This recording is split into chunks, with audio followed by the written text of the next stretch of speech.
Hey, what's up, everybody? Happy Hump Day.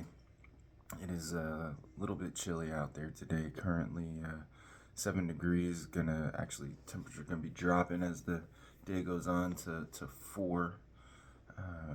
25% chance of precipitation throughout the day, and then 40% chance throughout the evening. 7:25 is the sunrise, and 4:25 is the sunset.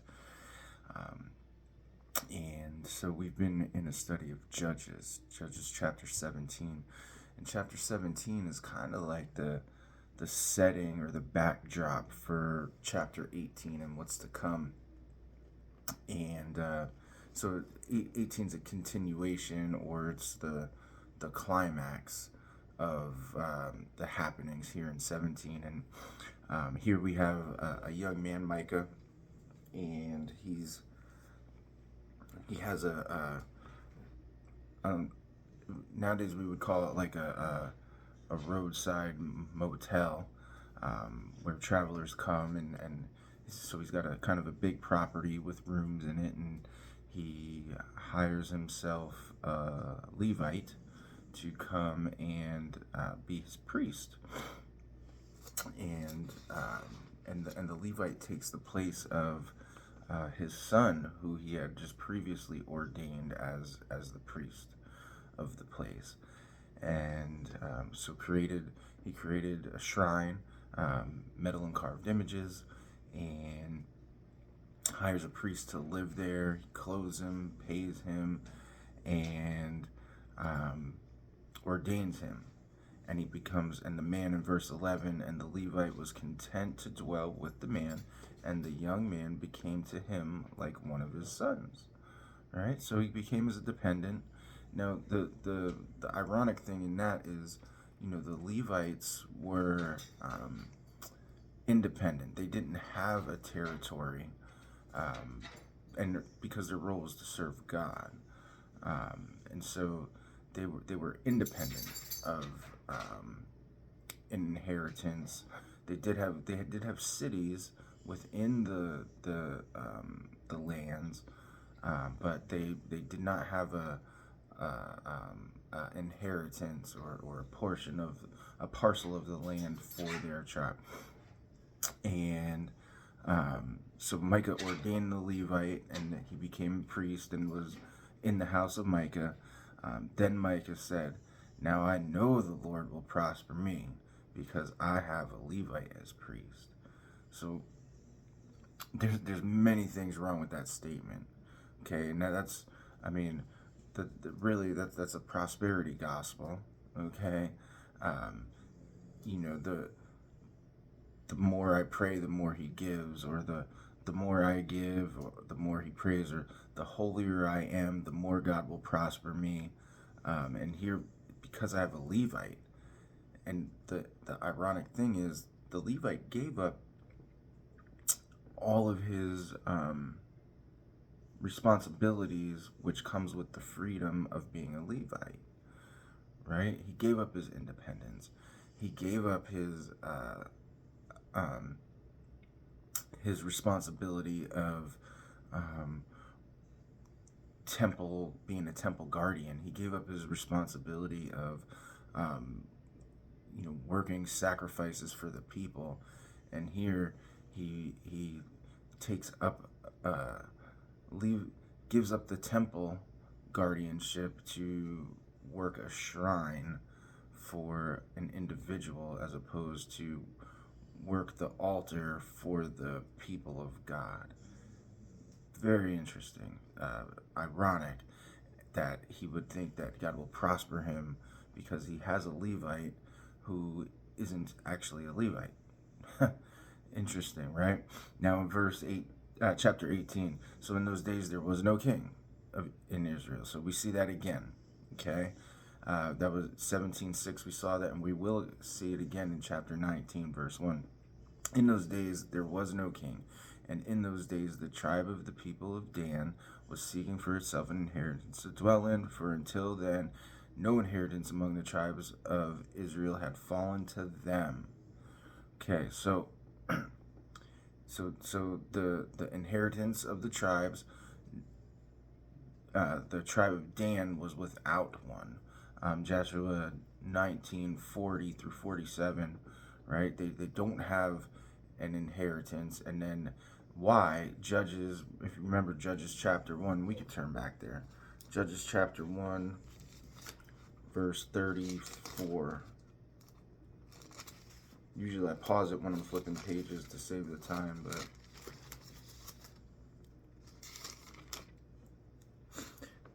so chapter 1, verse 34. The Amorites pressed the people of Dan back into the hill country, for they did not allow them to come down to the plain. The Amorites persisted in dwelling in Mount Heres, in Ajalon, and in Shalabim. But the hand of the house of Joseph rested heavily on them, and they became subject to forced labor. For the border of the Amorites ran from the ascent of Akrabim, from Selah and upward. So Dan was without inheritance because they didn't conquer it. Okay, they didn't conquer it. And you know, we are called, right? We're called to be more than conquerors, right? So when we're in submission to God and we're obeying His word, and even though the enemy encamps around us, if it be His will, and we know that it was His will for the people to have the inheritance in the promised land, but they chose not to obey His word, right? They chose not to obey His word. So, you know, God convicts our hearts, y'all. He does.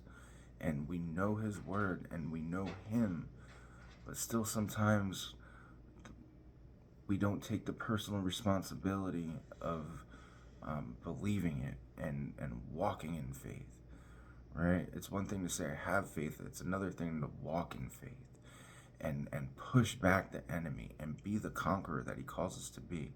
Now, we can only do that in obedience to Him, right? Our power to do that comes through obedience in Him. Without Him, we don't have that power. See, it goes hand in hand, right? That ability to overcome, that ability to be more than a conqueror comes from serving the Lord, not serving yourself, right? So that's why there was no inheritance for the people of Dan, because they were not obedient to the word, and they did not take the personal responsibility that they needed or should have had to fulfill their commitment to the word, which was drive out or completely and utterly destroy the inhabitants of the land. All right, they didn't do it. So the people of Dan sent 5 able men from the whole number of the tribe, from Zorah to Ishtael, to spy out the land, to explore. All right, so it's very similar to what happened in the beginning of Joshua, where they sent spies out to see what was happening in the land. And so they show up, the spies go to the house of Micah, and they lodge there, right? So again, we see this, I don't know, roadhouse, motel, playing a role in the area, and people are coming and going, and he's housing them. And so the people, the spies show up, and they house there. And when they were by the house of Micah, they recognized the voice of the young Levite, and they turned aside and said to him, "Who brought you here?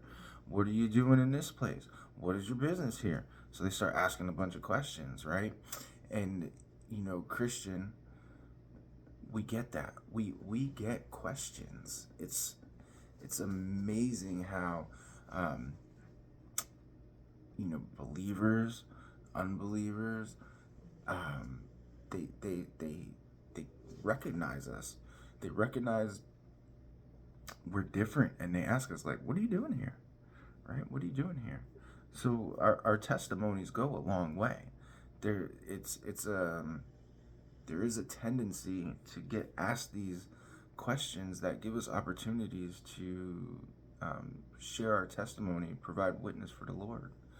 All right. So what are you doing here? What are you doing in this place? And he said to them, This is how Micah dealt with me. He hired me, and I have become his priest. Now remember, the Levites are gods, right? The Levites are gods, and only Levites can be priests, most specifically from descendants of Aaron. Okay. And verse 5, and they said to him, Inquire of God, please, that we may know whether the journey on which we are setting out will succeed. And the priest said to them, Go in peace. The journey on which you go is under the eye of the Lord. Now, all our journeys are under the eye of the Lord, right? So it's one thing to be seen by God. It's another to be approved by God. And so, I wondered, did they really want an answer? Especially, did they really want an answer from God, right? Did they want an answer from God? And it's this idolatrous priest gave a soothsaying answer, right? It doesn't say he inquired of God. It just says, and the priest said to them, Go in peace.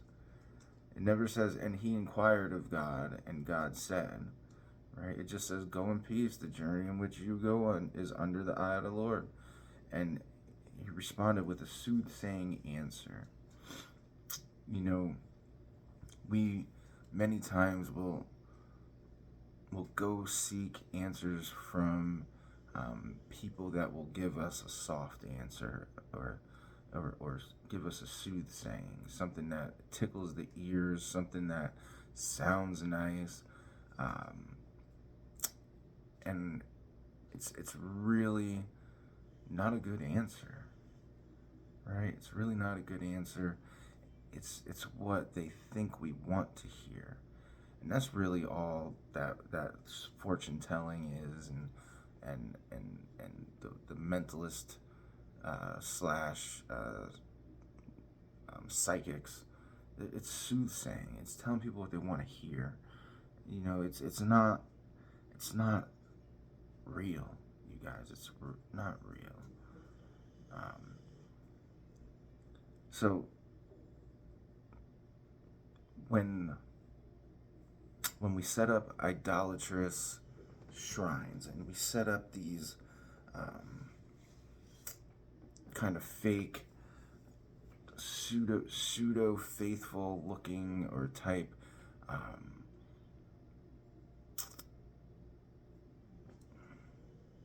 facades, these fake pseudo faithful type facades, and there's no depth to it. We have we create our own promised land, right? We create our own promised land, and we're not actually in submission to the Lord, and it's really idolatrous. It's really fake. It's really our own what's right in our own eyes, and not what's right in the Lord's eyes. And what's right in the Lord's eyes, when we do what's right in the Lord's eyes, there's typically a stretching. It's a preparation, and it's difficult, right? It's not an easy way. It wasn't meant to be easy, because there's no relationship when it's easy, right? There's no reliance. There's no faith needed in order to grow, right? It's a fake facade.